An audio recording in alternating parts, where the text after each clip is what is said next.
You know, I don't remember if we're on update 7 or update 8 at this point because I'm so far behind, but as you see, we have not gotten the roses or the lilacs into the ground yet. That will probably happen this weekend because I'm finally healthy enough that I can help my husband do it. So crossing my fingers. Let's see here. Catnip is doing so much better now that I have deadheaded it and it's over here to where I water it regularly instead of completely forgetting it exists in my front yard. I still need to pull the other one over here too because I actually have an identical planter to this. Alright, I did already harvest everything because I hadn't been out in the garden in like 4 days, so I had a shit ton of stuff. Namely, tomatoes out the yin yang off of these awesome little orange hat tomatoes that I love and will probably grow for the rest of my life. I'm going to do an experiment in the greenhouse with them, starting basically now because I just reseeded them, and see how easy they are to grow throughout the winter on like windowsills and things compared to in my greenhouse, just because, you know, if I can have tomatoes year round, then I'm going to fucking have tomatoes year round. Sage is doing great. Oregano's hiding, but doing okay. Looks like it's getting ready to bloom. I harvested a metric ton off of these. This is a yellow patio tomato. It was in the micro tomatoes that I ordered. It's not a micro tomato. I'm a little disappointed about that. But all of that itty bitty bitty bit of disappointment has been trumped by the fact that it is producing tomatoes like there is no tomorrow. And I just harvested a ton of them, and I've already harvested a few, and they're really good. Like, I will grow these tomatoes every year probably as well. I just don't know where because they don't exactly work with my trellises since they're not indeterminates. I had a random borage plant that came out of nowhere. Lavender is doing great. Salvia is doing great. Oh my god, I just totally blanked. Valerian, there you are. Valerian, it's not growing as well as I wanted it to, but it's doing great as far as, you know, it's not stunted or anything. If I wanted to harvest basil seeds, this would be the time to do it on a lot of these, but because I did not keep them separate from other basils, there's a very high chance I would end up with hybrids, and I don't want hybrids, so I'm not harvesting any of them. That being said, I do actually want to at some point play with hybridizing basil because I love basil and it'd be a lot of fun. Flower bed, it's doing better since we mulched it. But this did not go well. Something about the garden soil I bought this year is what I'm gonna claim the conclusion is, because I can't prove it necessarily, but that is the only thing that changed, is the garden soil, and nothing is really thriving. Like, we get a few plants here and there like these cosmos, and then after I mulched it, this set of snapdragons, my moss roses in a couple places, this little ball basil, Greek basil I think, I want to say that's what it was. You know, some of them are picking up and doing great. The sunflower was till the fucking squirrels or rabbit or whatever got it. I don't know what. But, yeah, I need to plan better to do flowers next year. But, on the food side of things, which is what I prefer to grow anyway, everything is still doing great. I am going to cut the lychee tomatoes out, which makes me really sad to say because I wanted them so bad. But I had noticed they were having issues because they keep turning that sickly yellow color, which is not what you want to see before they turn ripe. And on further inspection, they are absolutely infested with these little armyworm looking things. And I don't think there's anything I can do, because when I say absolutely infested, I mean absolutely infested. Like, they're fucking covered. So I think I'm probably going to cut them out today and just get rid of them and let the squash do its thing. And I mean, on a plus note, I have a metric ton of butternut squash on the vines, and it's really fun because I've never grown it before. And I'm going to have to go from the other side to see that one. They are doing absolutely fantastically, and I am going to need to figure out what I'm going to do with all of them. Thank God I've got a pressure canner. Patty pan squashes are doing great. I actually harvested a ton of those today too, which made me really happy. And there are some babies. I had to trim a bunch of the leaves out because powdery mildew is spreading, which, I mean, it's not that big of a deal. I do organic gardening because I don't like using pesticides, but, you know, other people might be upset about it. There's a baby patty pan squash. I try to be a little bit more health aware for both myself and the environment by not using chemicals. Let's see here. And then over here, unfortunately with the Delcata plants, I only ended up with 2. I've already harvested one, and it's in my kitchen at the moment, so I haven't eaten it yet. I did harvest a metric flippin' ton of these awesome Chinese 5-color peppers. I kind of wish I would have taken the video before I harvested them because these plants looked like Christmas lights and it was flippin' awesome and I love it. I learned a new thing about these melons. Now keep in mind, I still need to go back and reference the packs because I don't remember which is which. This is one type and this is the other type. And this one makes me sad because literally I only had 2 melons. They are mini melons. They're supposed to be similar to cantaloupe. The other one that was doing so well ripened and fell off the vine before I got out here. So unfortunately, I'm gonna save seeds from it, but I won't be able to eat it.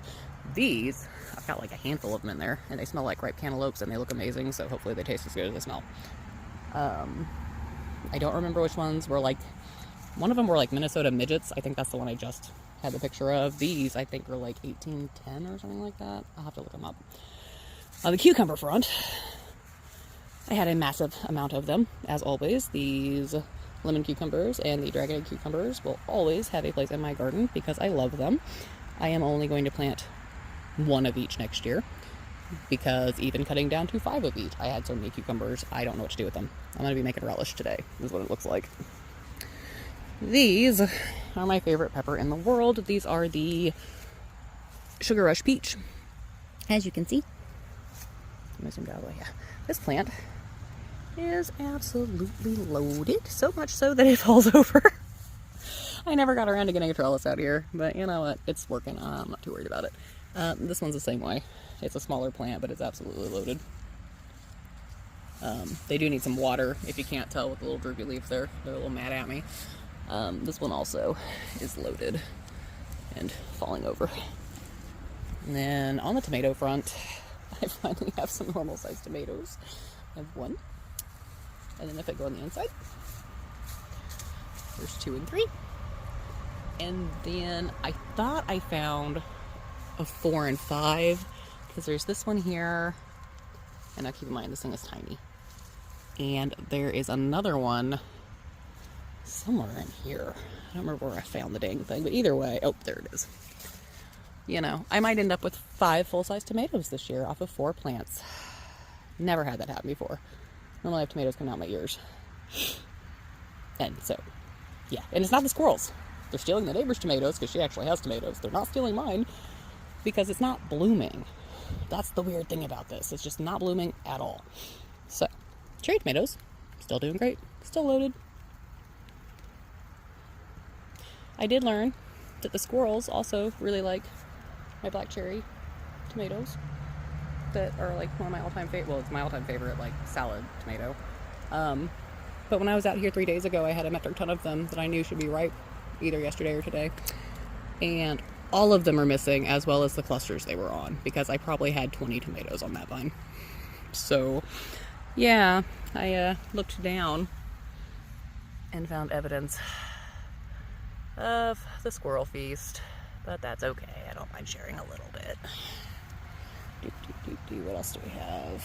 Now over the melons, and over the cucumbers, and over the peppers, and over the tomatoes, and the squashes. Technically, I still have green beans. I'm not going to harvest any more of them. I'm good. I've already put a ton of them in the freezer. Next year, I may plant enough to actually can them. I'm not 100% certain yet. Canada. Don't trip over my beds. I absolutely adore these trellises. Seeing the plants grow like that just makes me so happy.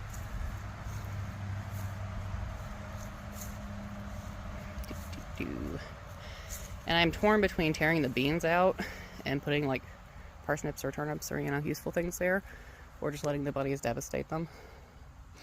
I'm not sure what I want to do yet, because I don't care that the bunnies are eating them.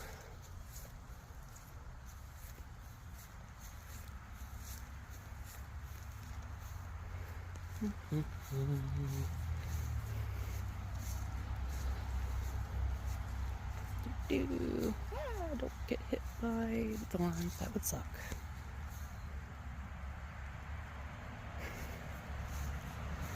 I don't know why squash plants are so pretty to me, but they're one of my absolute favorite plants.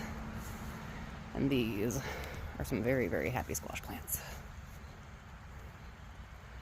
as well as a very happy elderberry, a much happier grapevine now that the Japanese beetles are gone, a much happier elderberry now that it's in the ground. And then I learned a new thing. Rabbits like to eat coneflowers, because right as I was getting ready to harvest the seeds, the blooms all disappeared. So yeah, that kind of sucked. I did manage to get some ground cherries, which makes me really happy, because this is a very, very healthy little plant. They do not come back each year, so once it's gone, it's gone. I'm going to actually put a patch of them somewhere, but I do kind of feel sorry because this is my other little coneflower. Trying so hard. But, you know, it'll be okay. Oops.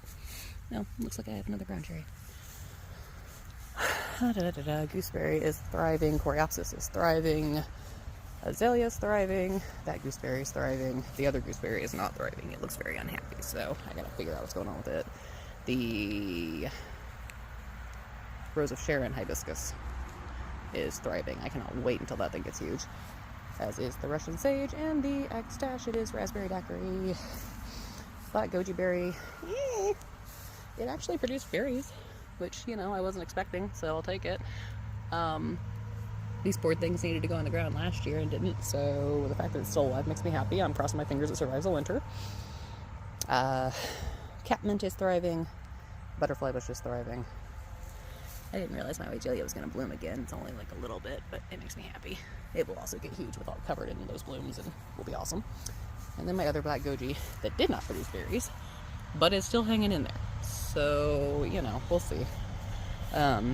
Next year, with the full growth cycle, all of these are going to grow at least 3 or 4 feet, more than likely. And then the average size of the gojis is like, I want to say 12 feet. The Rose of Sharon can get up to 15 feet if I remember correctly. The Azalea is not going to get super tall. It's only like 3 to 4 feet if I remember correctly, but it's still pretty and I don't care. Coreopsis will stay low. My poor not happy gooseberry. I don't know what I'm going to put in this next year. Echinacea also only gets up to like 2 feet, but I'm wanting to call it a butterfly bush, and it's not a butterfly bush. Bee balm, there we go. The bee balm behind it will get super tall because these are also bee balm. And before I deadheaded them, they were about 5 feet tall. So, and that was like super early spring. So I'm assuming it's going to get that tall next year because these were that big last year because I grew them from seed. So, I think that is everything. All of the flowers in my fence row were doing great that I had to put in the pots. All of the sunflowers got decimated, but the roses are doing great, and the little purple starflower thingies are doing great, as are the snapdragons and the rosemary. That's everything. Oh, and the forget-me-nots. Yeah, all of them are doing good, so that works well.